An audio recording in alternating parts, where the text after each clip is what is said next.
ప్రార్థన చేసుకుందాం. మమ్మల్ని మిక్కిలిగా ప్రేమించిన మా పరమ తండ్రి, మా ప్రభువా, మరొక వారంలో మీ సన్నిధిలో చేరి మిమ్మల్ని స్తుతించే భాగ్యాన్ని ప్రసాదించినందుకు వందనాలు తండ్రి. ప్రభా, ఇంతవరకు పాటల ద్వారా నేను మహిమపరిచాము తండ్రి. ప్రభా, మరి వాక్య భాగములకు వెళుతుండగా నీ పరిశుద్ధాత్మ శక్తితో నింపండి తండ్రి. మాట్లాడుతున్న నాకు, వింటున్న వీరికి మీ సహాయం దయచేయమని తండ్రి. ఇక్కడ తరలి వంచి నీ సన్నిధిలో చేరిన ప్రతి కుమారుని కుమార్తెని దీవించి ఆశ్రయించి నీ కృపలో భద్రపరిచి వారికి కావలసిన సహాయ సహకారాలు అందించమని మీరే తోడుగా ఉండి కాపాడమని మా ప్రభువు ప్రియరక్షకుడైన యేసువే నామమున అడుగుచున్నాము తండ్రి. ఆమేన్. ఆమేన్. దేవుని నామానికి మహిమ కలుగును గాక. కుడి వచ్చిన మీ అందరికీ ప్రభు నామమున శుభములు. ఈరోజు మంచి వర్తమానం ఏంటంటే, గద్దింపుకు లోబడితే ఆ వ్యక్తి ఎంత ఘనుడుగా ఉంటాడు. ఈనాడు ఒక పిల్లలను తల్లిదండ్రి గద్దిస్తే పడట్లేదు. ఆ పిల్లల తల్లిదండ్రిని గద్దించినప్పుడు లోబడటం లేదు. వాళ్ళపైనే ఎదురు తిరిగే విధంగా ఉన్నారు. ఒక భర్త భార్యను గద్దించేననుకోండి, ఆమె లోబడే స్థితిలా లేదు. ఎదురు తిరగటమే కాక ఇంకా నువ్వు గద్దిస్తున్నావని విడాకుల నోటీసు కూడా పంపే వ్యక్తులు ఉన్నారు. ఎందుకోసం అంటే, గద్దింపు ఎవరికి ఇష్టం అనిపించట్లేదు. ఎందుకోసం అంటే, నేను మీకంటే తక్కువ, నువ్వు గద్దిస్తే నేను పడాలా అనే ఒక గర్వ స్వభావానికి వెళ్ళిపోయారు మనుషులు. అందుకోసం ఒక తల్లిదండ్రి పిల్లలను గద్దిస్తే వాళ్ళు లోబడట్లేదు, ఒక భర్త భార్యను గద్దిస్తే లోబడట్లేదు. స్కూల్లో టీచర్లు పిల్లలు గద్దించారనుకోండి, చదువు రావడానికే కదా వాళ్ళు గద్దించేది. చక్కగా చదువుకుని రేపు ఉన్నత స్థితిలో నువ్వే ఉంటావు, ఒక మంచి ఉద్యోగంలో నువ్వే ఉంటావు, మంచి పొజిషన్లో నువ్వు ఉంటావు అని చెప్పి ఆనాడు పిల్లల విషయంలో టీచర్లు ఎంత క్రమశిక్షణ పెట్టినా కానీ తల్లిదండ్రి మాట్లాడలేదు ఒకప్పుడు. అందుకోసం వాళ్ళు ఒక ఉన్నతమైన స్థితిలో మంచి ఉద్యోగంలో మంచి ఉన్నత స్థితిలో ఉన్నారు. ఈనాడు పిల్లలు కొంచెం ఏదైనా గద్దిస్తే వెంటనే మీడియాని తీసుకెళ్ళి, వాళ్ళు కూడా పోవడం కాదు, వాళ్ళతో పాటు మీడియాను కూడా పట్టుకుపోయి మా పిల్లలను ఇట్లా అన్నారని చెప్పి వాళ్ళపైన దాడికి దిగుతున్నారు. అందుకోసమే పిల్లలు మూడెడు పుస్తకాలు పట్టుకొని మొయ్యలేని విధంగా స్కూల్కి వెళ్తున్నారు. కానీ ఒకనాడు పెద్ద బాల శిక్ష చదివితే ఎంత జ్ఞానం ఉన్నదో 10వ తరగతి చదివినకి అంత జ్ఞానం కూడా రావట్లేదు.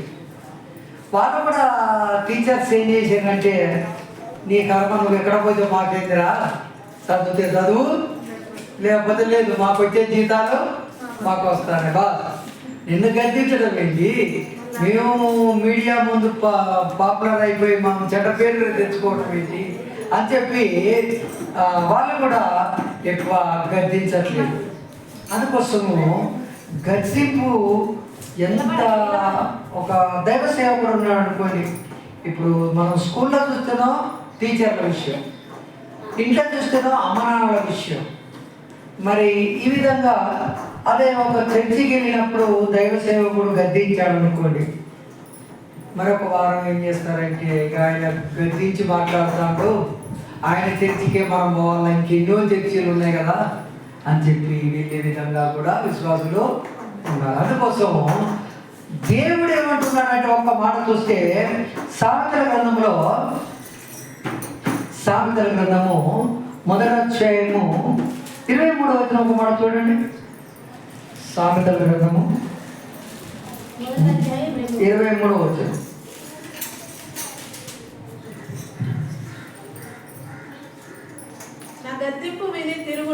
నా గద్దింపు విని తిరుగుడి, ఆలకించుడి, మీరు ఎప్పుడైతే గద్దింపుకు లోబడతారో నా ఆత్మ మీ మీదికి వస్తుంది. ఎప్పుడన్నా గర్వంతుల మీదికి మంచి దీవెనలు వస్తాయా? వాడు గర్వంతోనే ఉండే వాడు మాట్లాడితే ఇది చెప్తాడు ఏంటా అంటే, ఎవరైతే వినయంగా ఉంటారో వినయంగా ఉన్నవానికి మెండైన దీవెనలు అంటాడు. అందుకోసం ఇక్కడ ఏమంటున్నాడంటే, మీరు గద్దింపుకు విని తిరుగుడి, ఆలకించుడి, నా ఆత్మ మీ మీదికి కుమ్మరించదను, నా ఉపదేశము మీకు తెలిపేదను, నేను పిలుస్తా అంటే మీరేం చేస్తారు? వినకపోతే నా చెయ్యి చాపగా ఎవరు లక్ష్య పెట్టకపోయేది, నేను చెప్పిన బోధ ఏమీ మీరు వినక త్రోసి వేసిరి, నేను గద్దింపగా లోబడకపోతే, నేను గద్దిస్తే మీరు ఏమైతారు? లోబడతలేదు. కాబట్టి మీకు అపాయము కలిగినప్పుడు మీకు అపాయము వచ్చేస్తుంది. గద్దింపుకు లోబడిన వాళ్ళట హఠాత్తుగా నాశనం అవుతాడంటాడు. ఎన్నిసార్లు గద్దించినా ఆ మాటను లెక్క చేయనటువంటి వ్యక్తి ఏమైతాడో తెలుసా? హఠాత్తుగా నాశనం వారికి సంభవించును అంటాడు. అందుకోసమే ఇప్పుడు నువ్వు తప్పు చేస్తున్నప్పుడు నీ తల్లే గద్దించవచ్చు, లేకపోతే నీ తండ్రే గద్దించవచ్చు, వాళ్ళ మాటలు నువ్వు పెడచెవినా పెట్టకూడదు. ఇప్పుడు నువ్వు తప్పు చేయగానే దేవుడే వచ్చి నేను గద్దించాడు. ఒకటి సిగరెట్లు తాగుతాను అనుకో, వరైతే సిగరెట్లు తాగుతాను, రేపు ఆరోగ్యం ఖరాబ్ అవుతుంది అని దేవుడు వచ్చి నిన్ను గద్దించాడు. నీ తండ్రి ఏమంటుందో తెలుసా? అరే తాగి నీ జీవితం పాడైపోద్దురా, వద్దురా అని చెప్పి వాళ్ళు గద్దిస్తూ ఉంటారు. గద్దిస్తే వినక వాడు మూర్ఖతతో అలాగే ఉంటాడు. అందుకోసం అంటాడు, నా గద్దింపు మీరు వినకపోతే. లోబడతలేరు మీరు గద్దిస్తే మీరు లోబడతలేరు.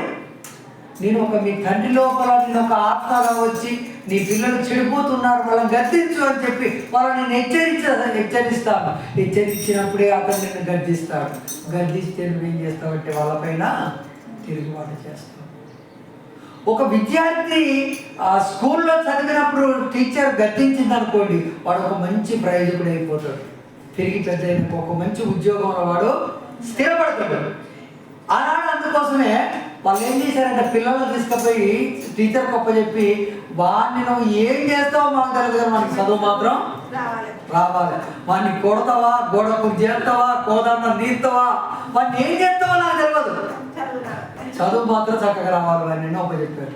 ఈనాడు ఏం చేశారో తెలుసా? ఒక్క చటాల చెంప మీద దెబ్బ కొడే చాలు వెంటనే స్కూల్కి వెళ్ళి పెద్ద రచ్చ చేసి వచ్చే తల్లిదండ్రులు అయిపోయారు. అందుకోసమే విద్యార్థులకు ఈనాడు విద్య అబ్బుతలేదు. లక్షల కొద్ది డొనేషన్లు కడతారు. కానీ ఒకనాడు చదివిన చదువు ఎంతో తెలుసా? ఒక పెద్ద బాల శిక్ష పూర్తి చేస్తే అది ఎంత విధంగా ఉంటుందంటే 10వ తరగతి చదివిన దానికంటే ఎక్కువ అంత విజయం ఉండేది. కానీ ఈనాడు చూసినట్లయితే ఏమాత్రం విద్య పిల్లలకు అబ్బుతలేదు. ఇక లక్షలు మాత్రం డొనేషన్లు, ఫీజులు కాపీలకు, పుస్తకాలకు, బ్యాగులకు, డ్రెస్సులకు, సాక్సులకు, బూట్లకు, ప్రతి దానికి వీళ్ళు కాయ కష్టం చేసి వాళ్ళు ఏం చేస్తున్నారంటే నా పిల్లలు ప్రయోజకులు అవుతారంటే ప్రయోజకులుగా అట్లా పనికిరాని వాళ్ళు అయిపోతున్నారు. ఆ తండ్రి కష్టాన్ని గుర్తించట్లేదు. అందుకోసం అన్నాడు, నేను గద్దిస్తే మీరు లోబడతలేరు, నా గద్దింపును మీరు లోబడకపోతే అంటాడు. అందుకోసం యెషయా గ్రంథంలో ఒక మాట అంటాడు. యెషయా గ్రంథం 1వ అధ్యాయంలో 1వ వచనం. యెషయా గ్రంథము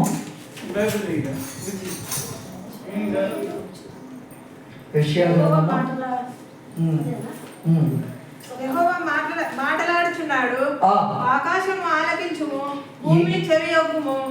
నేను పిల్లలను పెంచి గొప్పవారిని చేసి తిని వారు నా మీద తిరగబడి ఉన్నారు. ఏం చేస్తారో తెలుసా? ఈ దేవుడు సృష్టించినటువంటి దేవుడు తన మాటను మనిషి అటు లెక్క చేయట్లేదట.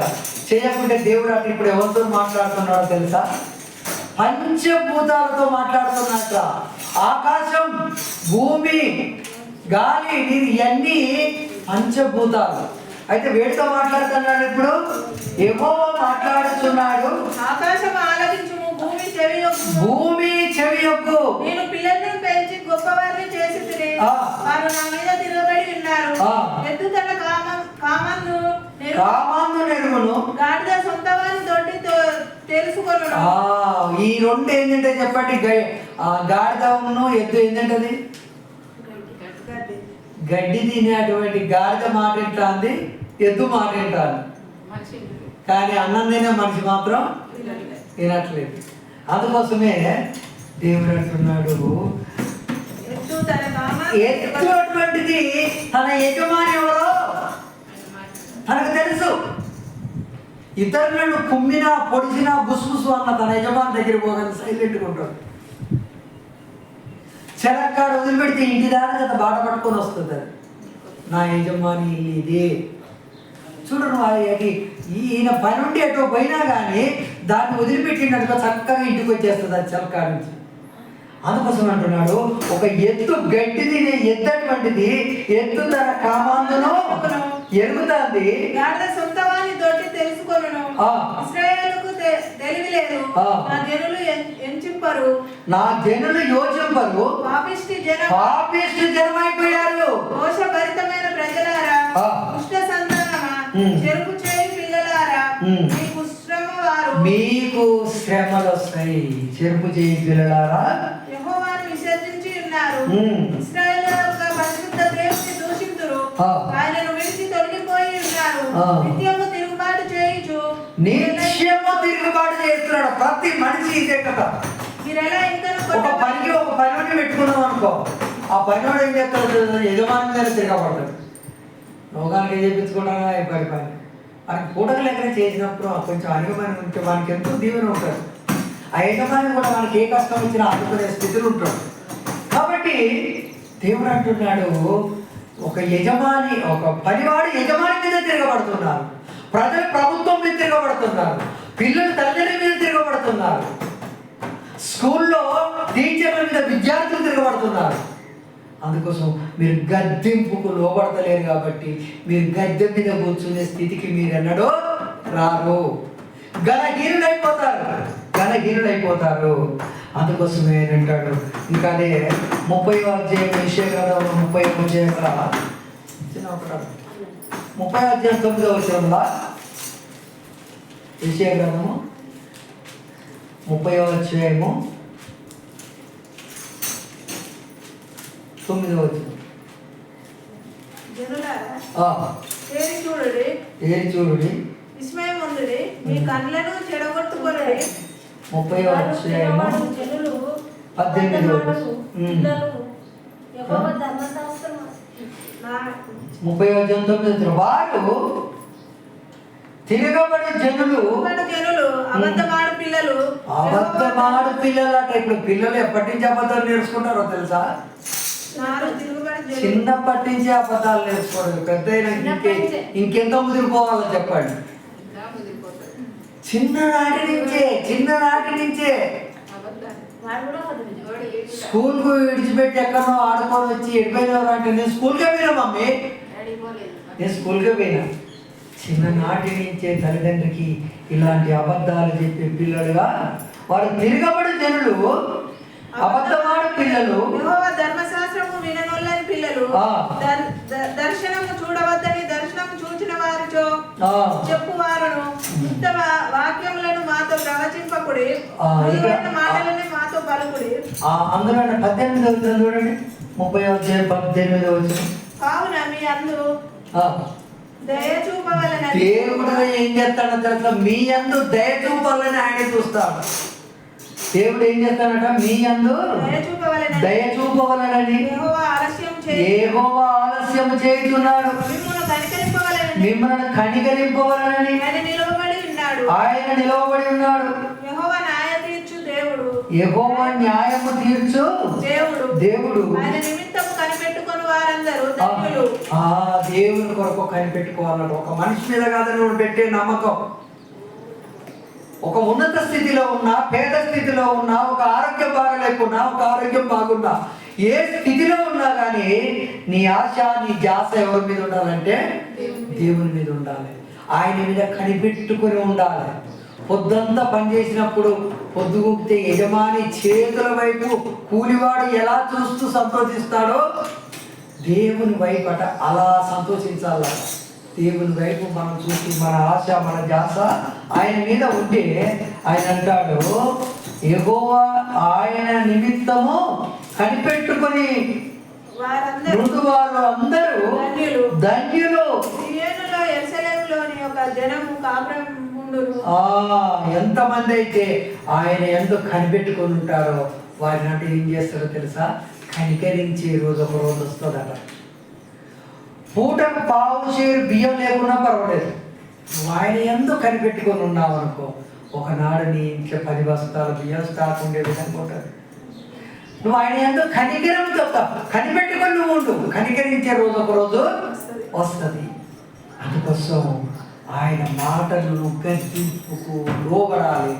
గద్దెంపుకు లోబడి ఏంటంటే గద్దెనెక్కుతాడట, గద్దెనెక్కుతాడు. ఒక వ్యక్తి గద్దెంపును లక్ష్య పెట్టిన వ్యక్తి. అదే 2 సమూయేలు గ్రంథములో 2 సమూయేలు గ్రంథము 12వ అధ్యాయము 5వ వచనం. ఈనాడు చూసినట్లయితే ఎవరికి లోబడే స్థితిలో లేడు, లోబడే స్థితిలా లేడు. తగ్గింపు అనే స్వభావం అసలు లేదు. 2 సమూయేలు గ్రంథము 12వ అధ్యాయం 5వ వచనం. తన యుద్ధకు వచ్చిన వారికి ఆయత్తము చేసెను. దావీదు ఈ మాట విని ఆ మనుషుల మీద బహుగా కోపించుకొని 12వ అధ్యాయము 5వ వచనం. తన యుద్ధకు వచ్చిన వారికి 12వ అధికారమా దావీదు ఈ మాట విని 1 సమూయేలు 2 సమూయేలు 12వ అధ్యాయము 5వ వచనం.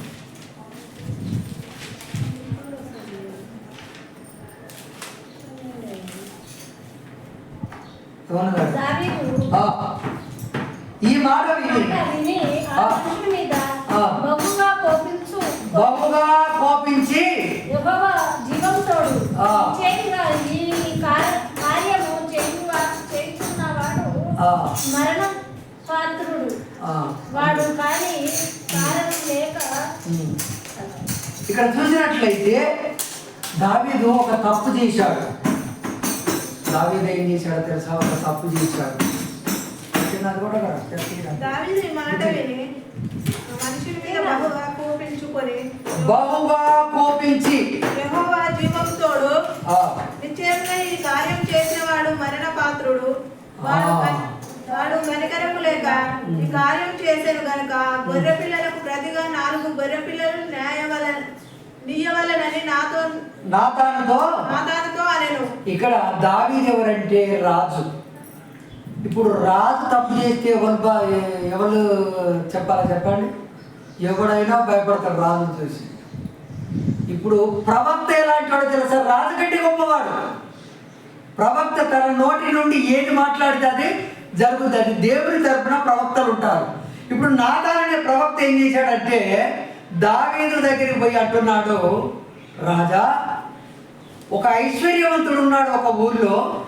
ఆ ఐశ్వర్యవంతుడితో పాటు ఒక పేదవాడు ఉన్నాడు. ఈ ఐశ్వర్యవంతుడికి 100 గొర్రెల మందలు ఉన్నాయి, 100 గొడ్ల మందలు ఉన్నాయి. ఇన్నున్నప్పుడు ఆయన సంతోషించగా ఈ యొక్క ఐశ్వర్యవంతునింటికి ఒక చుట్టపోరు వస్తే ఒక్క మేకపిల్ల ఉన్న పేదోనింటికి పోయి ఆ మేకపిల్లని తెచ్చుకొని కోసుకున్నాడు. ఇది న్యాయమేనా అని అడిగాడట. అంటే ఆయన చెప్పింది ఏంటంటే ఈయన చేసిన తప్పును యథార్థంగా చెప్పక ఒక ఉదాహరణగా అక్కడ అతనికి అర్థమయ్యే విధంగా చెప్పాడు. ఈయనేం చేశాడంటే ఒక అమాయకుడైనటువంటి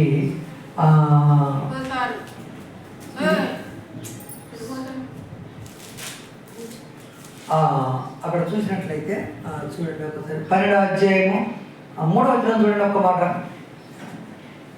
అయితే ఆ దరిద్రునికి తాను కనుక్కొనిన ఒక చిన్న ఆడు గొర్రె పిల్ల.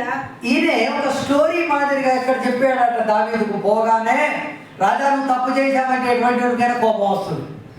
కోపం వచ్చి ఏం చేస్తాడంటే వీళ్ళు తలకాయ తీసేయటరు. అందుకోసం ఇదంతా ఎందుకని అక్కడికి పోయి ఏం చేశాడంటే రాజా, ఒక గ్రామంలో ఒక ఐశ్వర్యవంతుడు ఉన్నాడు, ఒక పేదవాడు ఉన్నాడు. ఐశ్వర్యవంతునికి కోట్ల ఆస్తి ఉన్నది, 100 గొర్రె మందలు ఉన్నాయి. కానీ అతని ఇంటికి ఒక చుట్టమోడు వస్తే పేదోడు గొర్రెపిల్లని తెచ్చుకొని పోసుకున్నాడు. అయ్యా ఇది ఏమైనా కరెక్టేనా అని అన్నాడట. అనగానే అక్కడ ఏమంటాడో చూడండి. అయితే ఆ దరిద్రునికి తాను కొనుక్కొనిన ఒక చిన్న ఆడు గొర్రెపిల్ల తప్పి ఏమీ లేకపోయినా వాడు దానిని పెంచుకొనుచుండగా అది వాని యొద్దను వాని బిడ్డల యొద్దను ఉండి పెరిగి వాని చేతి ముద్దలు తినుచు వాని గిన్నెలోనిది త్రాగుచు వాని కౌగిట పడుకొనుచు వానికి కుమార్తె వలె ఉండేరు. అట్లుండగా మార్గస్థుడు ఒకడు ఐశ్వర్యవంతుని యొద్దకు వచ్చెను.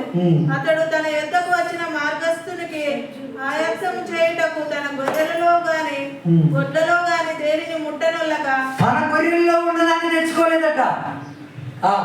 ఆ దరిద్రుని గొర్రె పిల్లను పోయి ఆ దరిద్రుని గొర్రె పిల్లని తెచ్చి తన యొద్దకు వచ్చి వానికి ఆయాసము చేసెను. దావీదు ఈ మాట విని ఈ మాట వినగానే దావీదు కాడ భలే కోపం వచ్చిందట.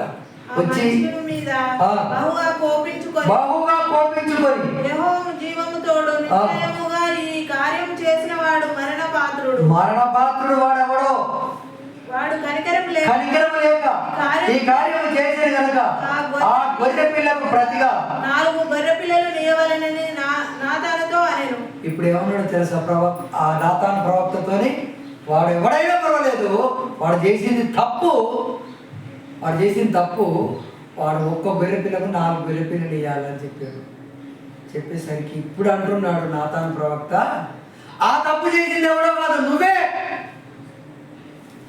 నువ్వే రాజా తప్పు చేసింది అనేసరికి అప్పుడు దావీదు అనుకున్నాడు, ఏంటి అసలు ఈ తప్పు నేనేలా చేశానని చెప్పంటే ఈయన చేసిన తప్పు ఎవరికి తెలియదు అనుకున్నాడు. కానీ ఆ కింది మాటలో చూడండి 7వ వచనం.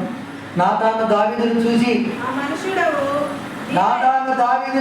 నీవే ఆ మనుషుడవు ఇశ్రాయేలీయుల దేవుడైన యెహోవా సెలవిచ్చున్నదేమనగా ఇశ్రాయేలీయుల మీద నేను నిన్ను రాజుగా పట్టాభిషేకం చేసి సౌలు చేతిలో నుండి నిన్ను విడిపించి నీ యజమానుని నగరిని నీకును గ్రహించి నీ యజమానుని స్త్రీలను ఈ కౌగిట చేర్చి ఇశ్రాయేలీయుల వారిని యూదా వారిని నీకు అప్పగించుదును. ఇది చాలదని నీవు అనుకుని ఎడల నేను మరి ఎక్కువగా నీకు ఇచ్చి ఉందును. నీవు యెహోవా మాటను తృణీకరించి ఆయన దృష్టికి చెడుతనము చేసితివేమి. హిత్తీయుడకు ఊరియాను కత్తి చేత చంపించి అతని భార్యను నీకు భార్య యగునట్టుగా పట్టుకొని ఉన్నావు. ఇక్కడ హిత్తీయుడైనటువంటి ఒక యూరియా అనే ఒక వ్యక్తి ఉన్నాడు. అతని భార్య అందంగా ఉండటం ద్వారా ఈ దావీదు ఏం చేశాడంటే ఆమెను ఈ యొక్క యుద్ధంలో ఇతడు చనిపోయేటట్టు చేశాడు. ఇతనికి ఒక పదవి ఇస్తానని చెప్పి పదవి ఇచ్చినట్టే ఇచ్చి ఆ యుద్ధంలో ఈ యూరియాను చంపేటట్టు చేసి ఆ అటు తొలగించుకొని ఈయన ఏం చేశాడంటే ఆయన భార్యను తీసుకొచ్చుకొని చేసుకున్నప్పుడు అప్పుడు అన్నాడు, అది చేసిన తప్పు నువ్వే కాబట్టి నువ్వు ఒకదానికి ఎన్ని ఇవ్వాలన్నావు, ఒక గొర్రె పిల్లకు 4 ఇవ్వాలన్నావు కదా. అదే మాట ప్రకారం నీ కుటుంబంలో 4 కుమారులు చనిపోవుగాక అని చెప్పి అన్నాడు. అదేవిధంగా దావీదు యొక్క కుమారులలో 4 కుమారులు చనిపోయారు. నువ్వు చేసింది ఒకటే తప్పు, నీ నోటి గుండా నువ్వే అన్నావు ఆ ఒక్క గొర్రె పిల్లకు ప్రతిగా 4 ఇవ్వాలన్నావు. ఇప్పుడు హిత్తీయుడైన యూరియాను చంపించావు కాబట్టి నువ్వు చేసింది తప్పు అని గద్దించినప్పుడు తన తప్పును తెలుసుకుని అప్పటి నుంచి దావీదు తన మరణ పర్యంతరం వరకు ఇక మళ్ళీ తప్పు చేయడు. అందుకోసం ఒక తప్పు చేసే వ్యక్తిని ఈనాడు మందలిస్తే ఏమవుతున్నాడు తెలియదు, వాడు తిరుగుబాటు చేస్తున్నాడు. కానీ దావీదు రాజయ్యుడు కూడా తన తప్పును తెలుసుకుని ఆనాటి నుంచి క్రమశిక్షణగా ఉన్నాడు కాబట్టి తన సింహాసనము ఎప్పటి వరకు ఉంటుంది అన్నాడంటే సూర్యుడు ఎప్పుడు కనపడకుండా అంతమైపోతాడో అప్పటి వరకు నీ సింహాసనం ఉంటుందని శాసించాడు, అలా దీవించాడు. ఎందుకోసం అంటే ఒక తప్పు చేయని మనిషి ఉన్నాడు, కానీ తప్పును సరిదిద్దుకుని మళ్ళీ ఆ తప్పు చేయకుండా ఉండటం గొప్పతనం. ఇప్పుడు పందెం ఉన్నది, దాన్ని బురదకుండా బొర్రుతుంది, దాన్ని కడిగితే మలపోయి అది బొర్రకుండా ఉంటుందా? దాని లక్ష్యమే అది మలబోద్ది, మళ్ళీ కలిసేపటికి అలానే దొరుకుతూనే ఉంటుంది. అందుకోసం దావీదును నాతాను ప్రవక్త ఎప్పుడైతే వచ్చి హెచ్చరించిండో అప్పటి నుంచి తన తప్పును దిద్దుకొని నన్ను క్షమించు ప్రభా, నేను చేసింది నేను కన్నుమిన్ను కానక ఒక రాజునై ఉన్నా, నాకు అట్టేవాడు అదుకోవడం అనుకున్నాను. కానీ నేను చేసిన తప్పుకు నా 4 కొడుకులు చనిపోయారు. అతని కొడుకు అమ్నోను చనిపోయాడు, అబ్షలోము చనిపోయాడు, ఇంకొక కుమారుడు ఈ వీరిద్దరికి పుట్టినటువంటి కుమారుడు అతడు చనిపోయాడు, ఇంకొక ఆయన, మొత్తం 4 చనిపోయారు. కాబట్టి ఆయన అంటాడు ఇప్పుడు ఆయన తప్పును అలా సరిదిద్దుకున్నాడు కాబట్టి ఇక్కడ చూసినట్లయితే కీర్తన గ్రంథంలో ఇప్పుడు అంటాడు నా తప్పును క్షమించు ప్రభు అని ఇక్కడ రాసినటువంటి మాట కూడా ఎంత బాగుంటుందో.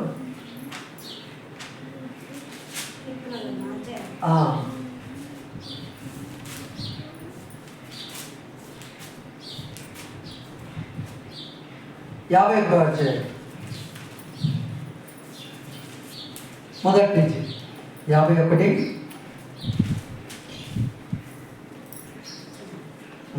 దేవా నీ కృప చొప్పున నన్ను కనికరింపము. ఇప్పుడు అంటున్నాడు, దేవా నీ కృప చొప్పున నన్ను కరుణింపవా, నీ వాత్సల్య బాహుల్యము చొప్పున నా అతిక్రమములు అంటే నా తప్పులు ఎన్ని అవుతున్నాయో నేను పుట్టిన కాంచి చేసిన వాడి ఒక్కసారి నన్ను క్షమించవా.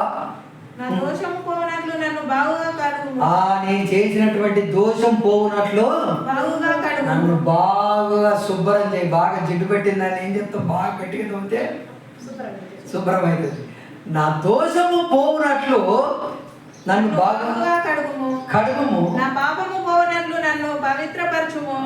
నా అతిక్రమములు నాకు తెలిసి ఉన్నవి. నేను చేసిన తప్పు ఎవరు చేసిన తప్పు వారికి తెలుస్తుందా తెలియదా? నేను చేసిన తప్పు నాకు తెలుసు కాబట్టి నన్ను క్షమించు. నా పాపం ఎల్లప్పుడూ నా ఎదుట ఉన్నది. నీకే విరోధంగా నేను పాపము చేసి నీకే విరోధంగా పాపం చేసి నీ దృష్టి ఎదుట నేను చెడుతనము చేసి ఉన్నాను. కావున ఆజ్ఞ ఇచ్చినప్పుడు నీవు నీతిమంతుడుగా ఆగపడదు, తీర్పు తీర్చినప్పుడు నిర్మలుడుగా ఆగపడదు. నేను పాపంలో పుట్టిన వాడు. ఇక్కడ అంటున్నాడు, ఇది ఎప్పుడు రాశాడంటే పైన చిన్న అక్షరాలల్లా రాసి పెట్టుంటా చూడు, చిన్న అక్షరాలల్లా దావీదు బెత్షెబా యొద్దకు వెళ్ళిన తర్వాత నాతాను ప్రవక్త అతన్ని యొద్దకు వచ్చినప్పుడు అతడు రచించిన దావీదు బెత్షెబా యొద్దకు వెళ్ళిన తర్వాత నాతాను ప్రవక్త అతని యొద్దకు వచ్చినప్పుడు అతడు రచించిన కీర్తన ఇదన్నట్టు అప్పుడు ఆయన తప్పును తెలుసుకొని ఈ కీర్తన రాశాడు. ఏ కీర్తన ఎప్పుడు రాశాడంటే అది చిన్న అక్షరాల పైన హెడ్డింగ్ పెడతాడు. ఇది ఏ సందర్భంగా రాశాడు అన్నప్పుడు ఆయన అంటున్నాడు, నాతాను ప్రవక్త వచ్చి నన్ను ఏం చేశాడు, గద్దించాడు. గద్దిస్తే నేను రాజునై ఉండి కూడా ఏం చేశాను, లోబడ్డాను అని చెప్పి అప్పుడు ఏం చేస్తాడంటే ఎవడన్నా గద్దించిన మాటికి కలుసుకుంటాడు ఈ లోకంలో, తిట్టుకుంటాడు, వాడు కనపడమే. కానీ ఈయనేం చేశాడు తెలుసా, నువ్వు గద్దించడం ద్వారా నా జీవితమే బాగుపడ్డది, నువ్వు గద్దించి చెప్పడం ద్వారా నా జీవితమే బాగుపడదని తన కొడుకులలో ఒక కొడుకు అతను పేరు పెట్టిండు. తన కొడుకులలో నాతాను అనే పేరు ఒక కొడుకు పెట్టేశాడు. ప్రతినిత్యం వరే నీ పేరు పిలుస్తూ ఉంటే నా తప్పు నాకు గుర్తు రావాలి. నాతాను ప్రవక్త చనిపోవచ్చు, కానీ నా కళ్ళ ముందు నా కొడుకు కొన్ని రోజులు నాకు గుర్తుగా ఉంటాడని చెప్పి తన కొడుకు నాతాను అనే పేరు పెట్టాడు. చూడండి, ఈనాడు ఎవరైనా గద్దిస్తే వాడి ముఖమే చూడరు, గద్దించిన వాడిని అసహించుకుంటారు. అందుకోసం అంటున్నాడు, నువ్వు గద్దింపుకు లోబడ్డావనుకో అప్పుడు దావీదు గద్దింపుకు లోబడ్డాడు. దావీదు గద్దింపుకు లోబడ్డాడు కాబట్టి, ఆ గద్దింపును తెలుసుకున్నాడు కాబట్టి దావీదు అంటాడు. దావీదును బట్టి దేవుడు ఏమంటాడో తెలుసా? అపొస్తలుల కార్యంలో చూడండి ఆ మాట ఏమంటాడో. దావీదు నా ఇష్టానుసారుడైన మనుషుడు, ఇతని వంటి వాడు. అక్కడ అపొస్తలుల కార్యంలో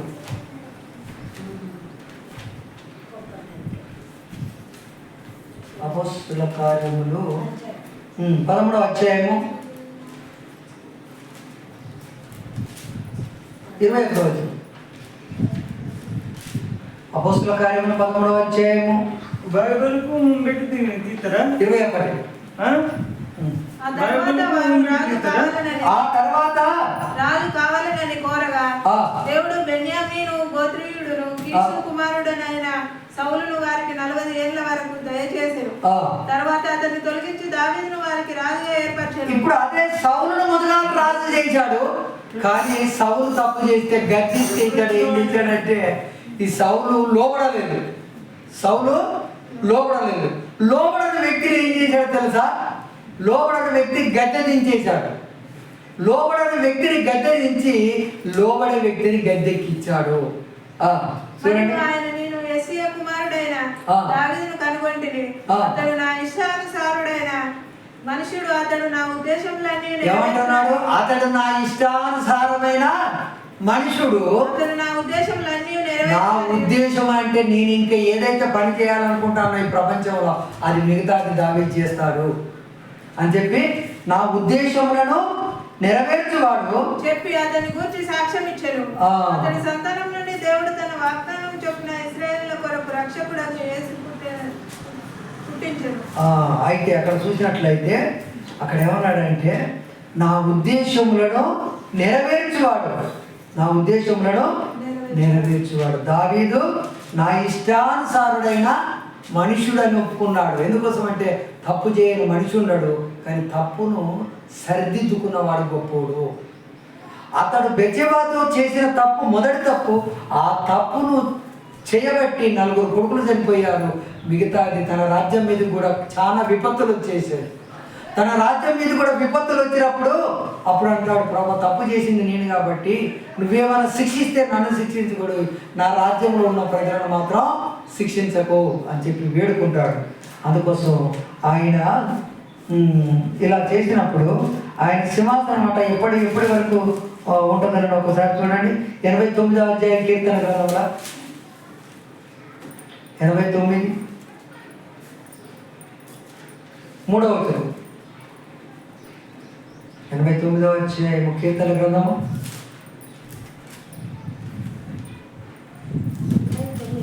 89వ అధ్యాయం 3వ వచనం. నేను ఏర్పరచుకున్న వాడితో నిబంధన చేసి ఉన్నాను, నిత్యము నీ సంతానమును స్థిరపరచెదను, తరతరములకు నీ సింహాసనమును స్థాపించెదనని చెప్పి ఏమంటాడో తెలుసా? దావీదుతోనే తరతరాలకు నీ సింహాసనం ఉంటదన్నాడు చెప్పి నా సేవకుడైన దావీదుతో ప్రమాణం చేసి ఉన్నాను. దేవుడైనట దావీదుతో ఏం చేశాడట? ప్రమాణం చేసి ఉన్నాను. ఒక మనిషి కాదు ప్రమాణం చేసింది, సర్వశక్తిమంతుడైన దేవుడే ఏం చేశాడో తెలుసా? నువ్వు ఒక్క తప్పు చేసావు, ఆ తప్పు నీకు జీవితంలో ఎన్నడం వల్ల చేయలేదు. ఆ తప్పును కనుగొని నువ్వు చక్కగా ఒక నాతాను ప్రవక్త గద్దిస్తే ఆ గద్దెంపుకు లోబడి నువ్వు ఉన్నావు కాబట్టి నీ సింహాసనం ఎప్పుడు ఉంటుందో తెలుసా? తరతరాల వరకు ఉంటుంది అన్నాడు. తరతరాలు అంటే ఎన్ని తరాలు అనే మాట అక్కడ చూస్తే అంటాడు 34వ వచనంలో, అందులోనే 34వ వచనం 89:34.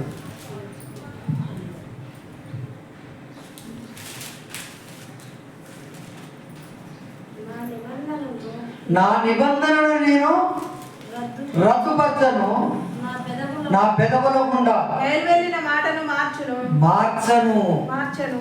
అతని సంతానం శాశ్వతంగా నుండుననియు. అతని సంతానం దావీదు యొక్క సంతానం అట శాశ్వతంగా ఉండుననియు. అతని సింహాసనము సూర్యుడున్నంత కాలం అట. సూర్యుడు ఎన్ని సంవత్సరాలు ఉంటాడో మనకు తెలియదు. ఇప్పటికి కొన్ని కోట్ల సంవత్సరాలు అవుతుంది సూర్యగోళం మండబట్టి. కానీ అది సూర్యుడు లయమైపోయేంత వరకు, అంటే భూమి ఆకాశం గతించేంత వరకు ఆయన సంతానమును, ఆయన సింహాసనాన్ని నేను కాపాడుతానని చెప్తున్నాడా? అతని సూర్యుడు ఉన్నంత కాలము నా సన్నిధిని ఉండుననియు, చంద్రుడు ఉన్నంత కాలం అతన్ని నిలుచుననియు, మిట్ట నుండి సాక్షియు నమ్మకముగా ఉన్నట్లు అది స్థిరపరచబడిననియు ఈ పరిశుద్ధాత్మ తోడని నేను ప్రమాణం చేసి తిని చూడండి. దావీదుతో నేను అబద్ధమాడను. దావీదుతో ఏం చేయాలట? అబద్ధమాడను. నేను ఒక మాట ఇచ్చాను నా కుమారుడు దావీదుకు. ఆయన ఎప్పుడైతే ఒక్క తప్పు చేసి నాతాను ప్రవక్త వచ్చి తప్పు చేశావు నువ్వే రాజా అని మాట్లాడినప్పుడు ఆ గద్దింపు, రాజైనా కానీ ఏం చేశాడు? గద్దింపుకు లోబడ్డాడు. ఈ రాజే లోబడితే మనమెంత టోళ్ళని చెప్పండి, మనం లోబడతామా? మనం అస్సలే లోబడు. 10,000 దగ్గర ఉన్నాయంటే మనం అంత ఇది ఉండదు, అలా ఉంటుంది. కాబట్టి ఆ దావీదు గారు ఆ విధంగా బ్రతికాడు. కాబట్టి తన దీవెన తన పిల్లలకు కూడా వచ్చేసింది. తన పిల్ల తరతరానికి వచ్చేసింది. అందుకోసమే గద్దెంపుకు లోబడితే నిన్నేం చేస్తాడో తెలుసా? గద్దెనెక్కిస్తాడు. గద్దెంపుకు లోబడితే నిన్ను గద్దెనెక్కిస్తాడు. అందుకోసం ఈనాడు పిల్లలు తల్లిదండ్రికి లోబడట్లేదు. విద్యార్థి గద్దిస్తే పిల్లలు పట్టించుకోవట్లేదు. అయిపోతే ఒక దైవజనుడు విశ్వాసులను గద్దిస్తే పట్టించుకోవట్లేదు. ఇలాంటి సంఘటనలు ఉండిపోయినాయి. కాబట్టి వాళ్ళకు ఉన్నతమైన స్థితిని వాళ్ళు కోల్పోతున్నారు. ఉన్నతమైన స్థితిలో వాళ్ళు కోల్పోతున్నారు. ఒక భర్త భార్యని గద్దిస్తే, నువ్వు నన్ను గద్దించడం ఏంటి అసలు? తెల్లారి నీకు విడాకుల నోటీస్ ఇచ్చేస్తావు. నువ్వు గద్దిస్తే నేను ఉండడం ఏంటి? అదన్నట్టు గద్దింపుకు లోపడ్డ వ్యక్తి, అది భార్యే కానీ, పిల్లలే కానీ, విశ్వాసులే కానీ, ఎవరే కానీ ఒక ఉన్నత స్థితిలో ఉంటారు. నాతాను ప్రవక్త ఎంత, దావీదు రాజెంత. నాతాను ప్రవక్త ఇచ్చి అంటున్నాడు, రాజా నువ్వు చేసింది తప్పు అనగానే మాట్లాడకుండా తల వంచుకొని, నేను చేసింది తప్పే, నన్ను క్షమించు ప్రభు అని చెప్పి ప్రభు దగ్గర వేడుకున్నాడు. ఇక అప్పటి నుండి తన మరణ పర్యంతరము ఇక ఆయన ఎంత నిజాయితీగా బ్రతికిండంటే అంత అద్భుతంగా బ్రతికాడు. ఈనాడు ప్రపంచంలో ఈ విషయం చాలా మందికి తెలియక దావీదు బెత్షెబాతో తప్పు చేసాడు, ఇది బైబిల్ పెద్ద, ఇది అది అని చెప్పి అనే సవటలు ఉన్నారు. కానీ దాని తర్వాత ఆయన ఉన్నతంగా బ్రతికినటువంటి, ఉన్నతంగా జీవించినటువంటి జీవితం వాళ్ళకి తెలియదు. ఏదో ఒక చిన్న ముక్క పట్టుకొని అదే ఎప్పటికీ తప్పు అంటే అది తప్పు కాదు. మనిషి ఈరోజు ఉంటే ఇంక రేపు ఎలా మారేది తెలియదు. అందుకోసం అంటున్నాడు, నీ జీవిత కాలంలో మార్పు అనేది నీకు ఎప్పుడో ఒకప్పుడు రావచ్చు. మారను అనేది నువ్వు వెనడం అనుకోవద్దు. ఇవాళ ఉన్న పరిస్థితి ఎప్పటికీ ఇలాగే ఉంటుంది అనుకోవచ్చు. నీ జీవితంలో మార్పులు సంభవిస్తూనే ఉంటాయి. సంవత్సరానికి 4 కాలాలు మారుతారు. ఒక 12 నెలల్లో ఎన్ని కాలాలు మారుతానే? 4 కాలాలు మారిపోతున్నాయి. ఇప్పుడు ఎండాకాలం మారుతుంది, మరొక ఇంకా నెలలు పోతే వర్షాకాలం మారుతుంది, మళ్ళీ తర్వాత 3 నెలలు పోతే చలికాలం మారుతుంది. ఒక సంవత్సరానికి 4 కాలాలు మారగా నీ జీవిత కాలంలో దేవుడు అద్భుతాలు చేయాలి అనుకుంటే నీ జీవితంలో ఎన్నో చేయగలడు. అందుకోసం ఆయన కోసం నువ్వు ఎలా ఉండాలో తెలుసా? ఎదురు చూస్తూ ఉండాలంట. చివరిగా ఒక మాట, సామెతల గ్రంథం 15వ అధ్యాయము 5వ వచనములో, సామెతల గ్రంథం 15వ అధ్యాయం 5వ వచనం,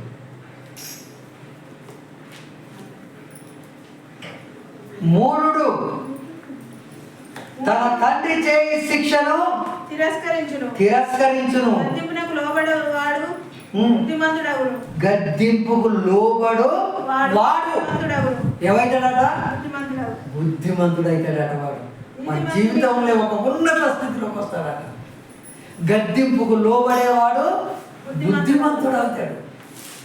ఈనాడు పిల్లల విషయంలో చూస్తే గద్దింపుకు లోబడట్లేదు, తల్లిదండ్రికి లోబడట్లేదు.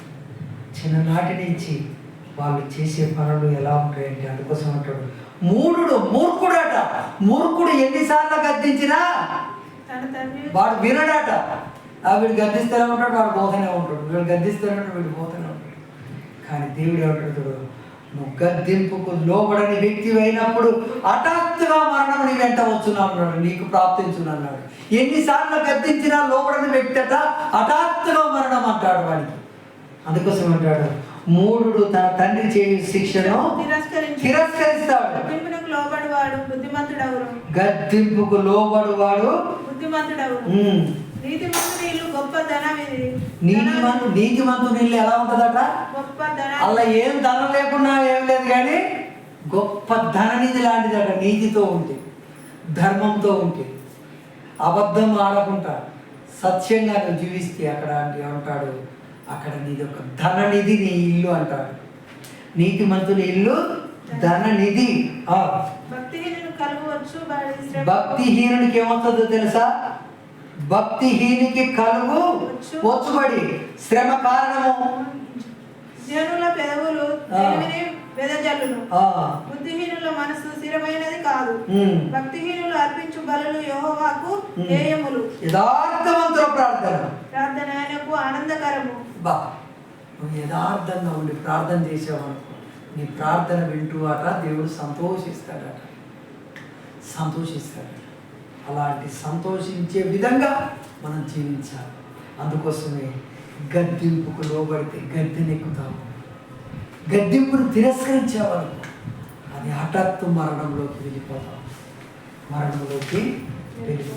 అందుకోసమే దేవుడు అంటాడు, మీరు నా గద్దింపును లెక్క చేయ. ఇంకా అదేవిధంగా 13వ అధ్యాయం 18 వచనం చూడండి. అందులోనే 13వ అధ్యాయం 18 వచనం. శిక్షను ఉపేక్షించు వారికి అవమాన దరిద్రతలు. శిక్షను ఉపేక్షించు వారికి అవమాన దారిద్ర్యతలు ప్రాప్తించును. గద్దింపును లక్ష్య పెట్టువాడు ఘనతనందు. వండర్ఫుల్ అన్న మాట.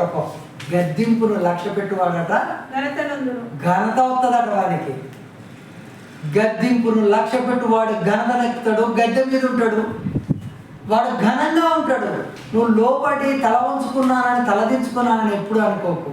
ఎంతైతే వినయంగా ఉంటావో అంత తల ఎత్తుకొని ఉండే విధంగా దేవుడు నిన్ను చేస్తాడు. అందుకోసం ఉంటాడు గద్దింపును లక్ష్య పెట్టువాడు ఘనతనందును.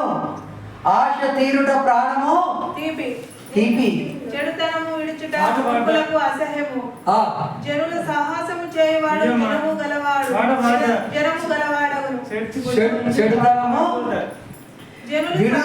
చెడుతనము విడుచుట మూర్ఖుని గట అసహ్యం అట. అసహ్యం అంటే మనకి చెడుతనం ఏమైందంటే మన ఒంటి నిండా పాకపోయింది. ఇక చెడుతనాన్ని విడిచి బయటికి రానా అంటే ఇక రాడుగా వాడు. నేను చచ్చినా ఇందులోనే ఉంటా, నేను బ్రతికినా ఇందులోనే ఉంటా, ఆయన చెడుతనాన్ని విడిచి మాత్రం నేను రాను అంటాడు.